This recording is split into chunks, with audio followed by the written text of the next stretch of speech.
Bienvenidos a la UNAM Responde este 15 de septiembre y bueno, ojalá estas fechas, estos días patrios, sea también un momento para reflexionar acerca del papel que todos y cada uno de nosotros jugamos en la construcción de sociedades más empáticas, más justas y por supuesto también más saludables. Recordemos que cuidarnos a nosotros mismos es también cuidar a los demás. Y bueno, también es momento de hacer comunidad. Les invitamos a que nos escriban a través de nuestras redes sociales, están abiertas en todo momento. Recuerden que podemos hacer juntos este programa, háganos llegar sus dudas y sus comentarios. Y bueno, comenzamos este miércoles con noticias de la Estrategia Nacional de Vacunación que ha iniciado ya su fase número 28 y concluye el próximo domingo 19 de septiembre.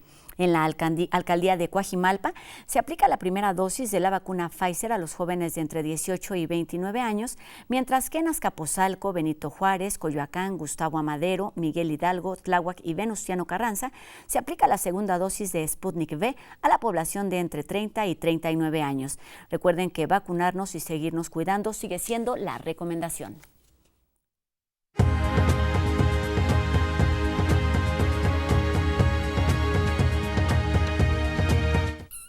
Cada vez son más las afectaciones que como seres humanos hemos ocasionado al planeta y cada vez también es más urgente buscar soluciones.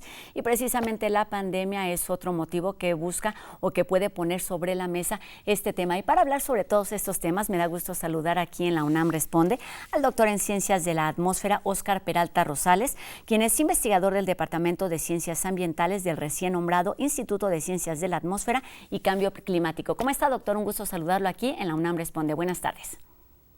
Buenos días, Rosa, ¿cómo está? Un gusto saludarlo, doctor, en este espacio universitario y bueno, digo, del recién nombrado Instituto de Ciencias de la Atmósfera y Cambio Climático, porque hace unos días se agregó este tema de cambio climático. El instituto está creado desde 1977 y me parece que se ha ido adaptando a las necesidades globales. Platíquenos en este momento, para comenzar, doctor, cuáles son esos argumentos científicos por los que se agrega el cambio climático. Sí, gracias. Es cierto, él tiene una reciente cambio de nombre y de entidad de centro instituto, pero pues el estudio sobre cambio climático lo ha llevado el antiguo CSA y ahora el Instituto de Ciencias de la Atmósfera y Cambio Climático por prácticamente más de 30 años. Y de ahí se han creado varias fuentes de conocimiento, varias publicaciones y grupos muy sólidos de investigación. De hecho, se han derivado también en el programa interuniversitario de cambio climático. Y es una rama súper sólida en cuanto a investigación y estudios sobre el cambio climático, no solo en México, sino en el planeta. Muy bien, doctor. Efectivamente son pioneros en este tema, como lo han sido en otras áreas, como la puesta en marcha del Observatorio Meteorológico, así como el monitoreo del aire en la Ciudad de México. ¿Cómo se ha volcado este instituto y las distintas áreas de conocimiento con la llegada y el surgimiento de esta pandemia por el virus del SARS-CoV-2, doctor? Bueno, definitivamente a todos nos ha pegado en distintos ámbitos este SARS-CoV-2 y la pandemia por coronavirus. Y antiguamente, me refiero hace algunos años, estaban como un poco divorciados o separados los estudios de cambio climático y los estudios de calidad del aire, por ejemplo. Okay. Pero ahora con la cuestión de la pandemia se han como unido, ¿sí? Dado que es muy probable que afectaciones en el clima a largo plazo derivadas de cambios en la calidad del aire, ¿sí? Hayan hecho que, por ejemplo, seres patógenos, como puede ser este SARS-CoV-2, haya emigrado de su hábitat natural hacia otro, donde definitivamente había humanos y pues se esparció pues por toda China, ¿no? o por otro hábitat mucho más dinámico y de ahí a todo el mundo. Doctor, estamos hablando de distintos factores que se van considerando a lo largo del tiempo y que van siendo motivo de distintas áreas de investigación. Centrémonos hoy, doctor, porque además es su área, los aerosoles, que como bien nos dice, pues han sido esta fuente de contagio, la más conocida hasta el momento, lo que sabemos sobre el SARS-CoV-2. ¿Por qué deben ser tema de conversación y cómo se relaciona con factores contaminantes como la calidad del aire, pero también con temas de salud como lo está haciendo este nuevo virus?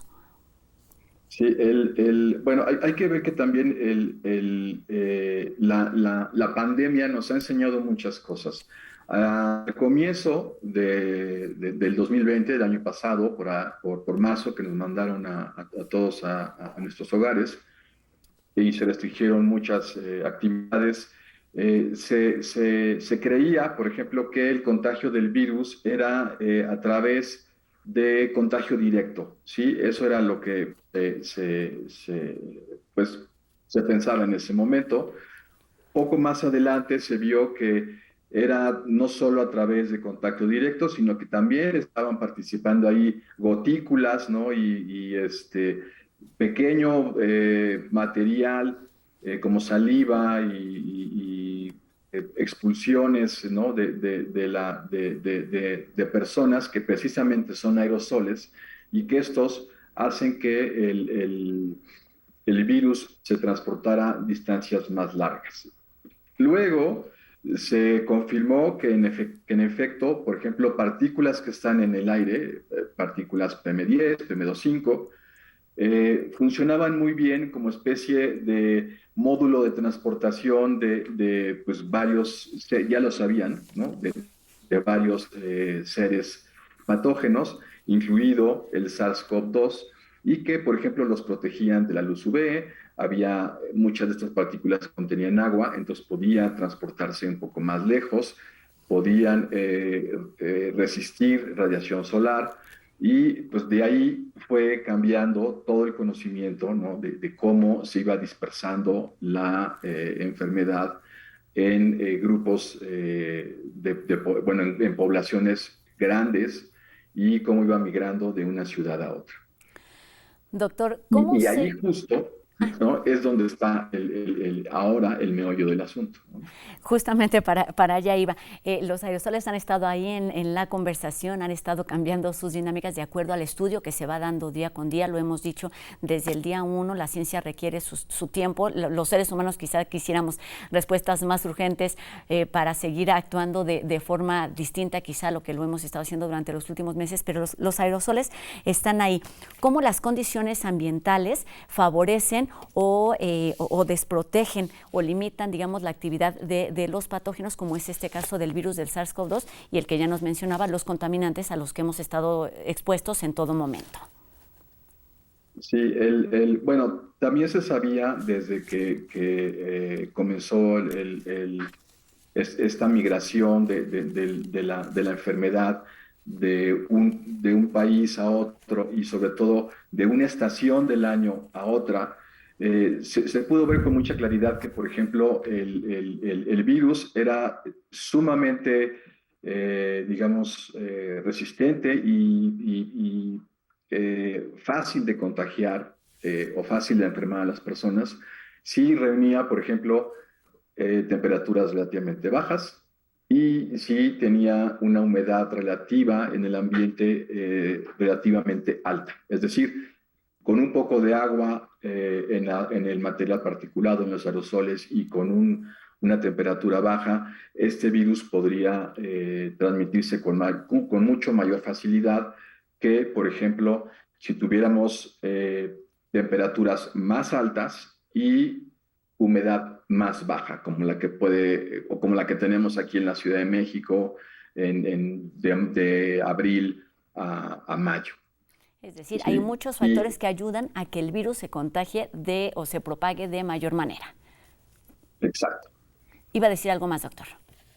Sí, y justo también se sabía desde hace tiempo que, por ejemplo, la radiación UV es dañina para todos los seres vivos. Entonces, lo que no se explicaba muy bien era cómo radiación UV que hay en la luz solar no era capaz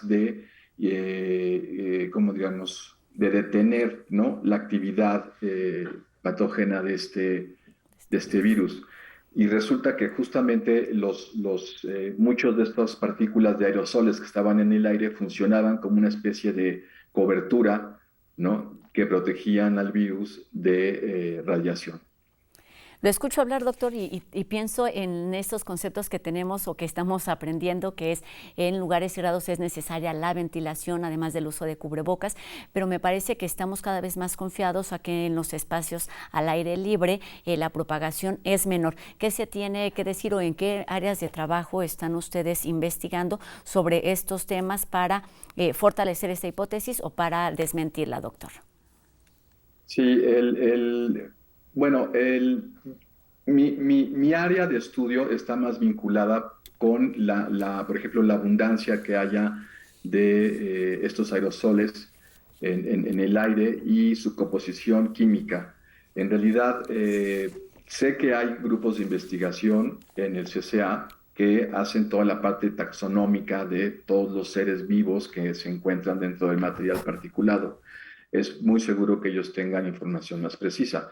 Pero en lo que respecta a mi área de composición química, definitivamente las zonas exteriores son mucho más seguras que las interiores. ¿Sí? Sí, doctor, muy bien. Pues centrémonos en esto, justamente que es su área de investigación, es usted experto en aerosoles atmosféricos y es donde realizan distintas investigaciones en este departamento del instituto.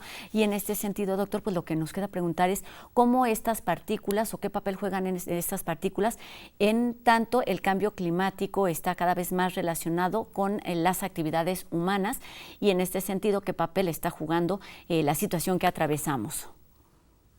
Sí, bueno, como lo mencioné hace un momento, hemos modificado, ¿sí? La calidad del aire desde hace prácticamente más de un siglo, ¿sí? Todos los días. Es decir, hemos quemado combustibles para obtener energía, calor, etcétera, etcétera. Y esto lo hemos hecho día tras día durante pues, casi 150 años. Eh, y ya llegamos al punto tal que logramos modificar el clima, ¿sí? Ahí es donde entra el cambio climático y ahí es justamente donde vemos que hay esa conexión entre la mala calidad del aire que vivimos en muchos lugares del planeta que lograron hacer cambios en el clima. En cuestiones de partículas son sumamente complejas en cuanto a cómo están contribuyendo al cambio climático, ¿no? Porque unas partes están vinculadas con eh, con crear una especie de techo, ¿sí? Que nos cubra de la radiación y que reduzca la temperatura. Pero en otros lados, ¿sí? Estas partículas pueden hacer, por ejemplo, las que tienen carbono negro y carbono elemental, que calienten el medio y contribuyen a un aumento en la temperatura. Por lo cual, pues es pues una lucha interna, ¿no? Entre cuáles se enfrían, cuáles calientan, y definitivamente la combinación de ambas es la que está provocando una serie ¿no? O, bueno, que está contribuyendo a que se intensifique el cambio climático, ¿no? Doctor, y para ir obteniendo estas respuestas se requiere, además de tiempo, pues mucha investigación. ¿Qué clase de trabajos se están desarrollando en este departamento al que usted pertenece del instituto? Bueno, en mi caso específico, por ejemplo, el Instituto de Ciencias de la Atmósfera y Cambio Climático tiene una red de observatorios atmosféricos. Dentro de esa red se miden pues, parámetros meteorológicos, velocidad del viento, dirección, radiación solar, etcétera, etcétera. También se mide composición química de la atmósfera, en específico gases de efecto invernadero, vapor de agua, monóxido de carbono, dióxido de carbono. Y mi área y contribución a estos estudios se basan en estudiar justamente el carbono negro, que es digamos, un componente del material particulado. Y este es sumamente, digamos, sensible a recibir radiación solar, porque es negro, y contribuye en muchas formas a, por ejemplo, acelerar reacciones en la atmósfera, porque tiene mucha energía, ¿no? Y la puede, digamos, compartir con otras especies químicas. También cambia el albedo, es decir, una vez que se deposita en superficie, puede hacerlas más oscuras, entonces hace que haya más, se caliente más por la radiación solar. Y bueno, estamos haciendo todo ese estudio de ver cómo está cambiando en el tiempo la concentración ambiental de carbono negro, porque también México firmó ante la ONU un compromiso para reducir sus emisiones de carbono negro para el año 2030. Entonces estamos viendo si lo logran. Sí, claro, si se está trabajando en ese sentido, porque sabemos que no son cambios que se lleven a cabo de un mes a otro, de un año a otro, son procesos que requieren, por supuesto, investigación, pero además políticas públicas y participación. Doctor, en este sentido, y me parece que cada vez más, lo decía al principio, con la pandemia, es un tema que se pone sobre la mesa, el cambio climático, el medio ambiente, porque está directamente relacionado con el cuidado también de nuestra salud. ¿Cómo entender o cómo podría ayudarnos a explicar esta simbiosis que existe entre todos los factores, porque pues está relacionado con nuestro bienestar y con el bienestar del planeta en donde vivimos?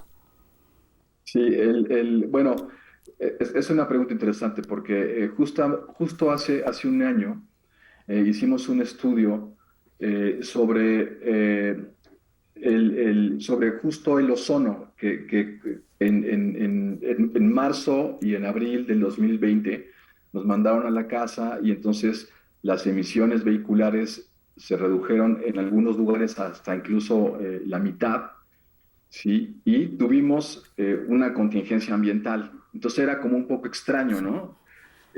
¿Cómo fue que nos mandan a la casa donde se supone que no contaminamos y llegamos a la contingencia? Y parece ser que nos mandaron a la casa y los pocos coches que estuvieron y las pocas fábricas que estaban en operación lograron, bueno, no lograron, emitían óxidos de nitrógeno a la atmósfera, más la combinación de como catalizadores, especie como, ¿no? Como condimentos de esta ensalada, todos estos solventes que nosotros usamos en las casas derivados del encierro, ¿sí? Que tenían grandes cantidades de alcohol, grandes cantidades de compuestos orgánicos, se evaporaron al aire y promovieron que se aceleraran estas reacciones que formaron ozono. Entonces es curioso porque nos mandan a la casa y aún en la casa generamos, ¿no? Compuestos que catalizan la formación y fomentan la formación de ozono. Entonces sí hay que tener mucho cuidado porque sí podemos, entre todos, echar a perder la calidad del aire, pero también podemos, entre todos, mejorarla, ¿sí? Por ¿Cómo, ejemplo, no doctor? Esa es la debemos pregunta. abusar. Nos quedan 2 minutos para terminar y justamente esa es la pregunta quizá más complicada y que más nos interesa en este momento, porque no es responsabilidad de los que investigan, de los que dirigen, o más bien es una responsabilidad compartida. ¿Qué nos toca hacer a todos y cada uno de nosotros? Bueno, la verdad es que es bastante sencillo y tiene mucho que ver con el sentido común, ¿no? Por ejemplo, ya no podemos abusar tanto de los solventes y limpiadores, ¿no? Que tengan alcoholes y geles y compuestos orgánicos. Mejor, en la medida de lo posible, usemos agua y jabón. Eso es lo primero. Otra cosa es, por ejemplo, y sobre todo aquí ya estamos vacunados, muchos de los habitantes de la Ciudad de México, pues bueno, abusar de todos estos limpiadores no es lo más adecuado. Por ejemplo, no abusar del automóvil tampoco también es una idea que puede ayudar. Y tener, por ejemplo, si uno sale a la calle y uno va a un parque, no sé si tiene mascotas o tiene hijos, ¿no? En mi caso tengo hijo, siempre tiene como un impacto positivo. O sea, si voy al parque con mi hijo, recojo una basura, más de la que yo tiro. Entonces, si lo hacemos todos, estoy seguro que el parque va a estar mucho más limpio en pocos días, ¿sí? Y la idea es esa, tener pequeños impactos, digamos, cualitativos que hagan un gran cambio en la mejoría del aire a nivel cuantitativo. Parece muy sencillo, doctor. Se trata de sumar y es importante lo que usted dice. Se trata de sentido común, se trata de colaborar en cosas y ser conscientes de la forma en la que actuamos, porque si bien nos dice, me quedó muy claro lo que acaba de decir, en cuanto a se disminuyó muchísimo la movilidad en las calles, pero pues la actividad al interior de los hogares se multiplicó porque aquí vivíamos, trabajábamos, estudiábamos y demás. Entonces se trata así de ser conscientes de lo que hacemos afuera, pero por supuesto también de lo que hacemos adentro y de lo que enseñamos. Y bueno, esta es la tarea a partir de hoy, doctor, hacer algo más de lo que nos toca. No tiramos algo, pero además podemos recoger algo que nos encontramos en el camino. Doctor Óscar Peralta Rosales, investigador del Departamento de Ciencias Ambientales del Instituto de Ciencias de la Atmósfera y Cambio Climático de nuestra universidad. Muchísimas gracias por estos minutos, doctor, y principalmente por los consejos. Muy buenas tardes. Gracias y buen día. Hasta luego, Rosa. Que esté muy bien, doctor. Pues ahí está esta tarea pendiente para todos y cada uno de nosotros. Y vamos enseguida con los chicos de No Memes, que esta tarde nos hablan sobre los contenidos de científicos que podemos encontrar en una de las redes sociales que más éxito tienen en este momento. Se trata de los TikTokers. Imagina esto. Es medianoche, mañana tienes examen de ciencias y simplemente no le entiendes al tema ni encuentras motivación para estudiar. Para evadir tu preocupación, decides que lo mejor es ponerte a procrastinar un ratito. Checas Facebook, Instagram, TikTok y de pronto te encuentras la cuenta de @nashack, que tiene para ti la explicación que necesitabas en menos de un minuto. No solo le entendiste al tema, sino que incluso te adelantaste. Y así cierras tu día con un gran descubrimiento, aunque súper inesperado. Y es que, ¿quién se imaginaría que podríamos encontrar la respuesta ahí? Cuando buscamos datos científicos, TikTok no es la primera fuente que se nos viene a la cabeza. Sin embargo, en el último año se ha convertido en una excelente plataforma para la divulgación de la ciencia. Ejemplo de ello es la cuenta de la doctora Kat, una epidemióloga que durante el último año ha ofrecido explicaciones claras y concisas acerca del coronavirus a sus más de 100,000 seguidores. Cada canal tiene su propio estilo y temática. Por ejemplo, el de @MirandaLunaUrano, una mexicana que sueña con ser astronauta y hace videos relacionados con la exploración espacial. O la chilena, @Terepaneque, que suele hablar de ciencia y astronomía, explicando fenómenos como los eclipses o el choque entre galaxias. En España, una de las pioneras es @LadyScience, quien combina videos lúdicos con otros destinados a desmentir mitos o explicar fenómenos como el ferromagnetismo. Entre música, filtros, humor, retos y reflexiones sobre la vida cotidiana, ellas y más TikTokers han descubierto nuevas puertas de acceso al mundo de la ciencia y la tecnología. Tú también puedes sumarte, aprovechando las tendencias de TikTok para compartir datos y resolver dudas de tu área de interés, desde una óptica informal, relajada y cercana. Nos vemos en el siguiente No Memes. Ahí está una muestra de que podemos encontrar información confiable prácticamente al alcance de nuestra mano. También es nuestra responsabilidad acercarnos a fuentes certificadas, a fuentes confiables, para que podamos tomar buenas decisiones con respecto al cuidado de nuestra salud, pero como lo escuchamos hoy, también con respecto al cuidado de nuestro medio ambiente, que si lo pensamos bien, pues son prácticamente la misma cosa. Así es que además de cuidarnos, cuidemos también todo aquello que nos rodea y seguramente tendremos mejores condiciones de vida hoy y en un futuro. Y también los invitamos a que se pongan en contacto con nosotros a través de nuestras redes sociales. Están abiertas en todo momento. Ustedes deciden cuál prefieren, si es Facebook, Twitter, Instagram. También nuestro canal de YouTube está abierto en todo momento. Así que sigamos haciendo juntos este programa y también pues muchísimas gracias a todas las personas que hacen posible esta transmisión día con día. Y recuerden que tenemos una cita el día de mañana en una emisión más de La UNAM Responde. Mi nombre es Rosa Brizuela. Adiós.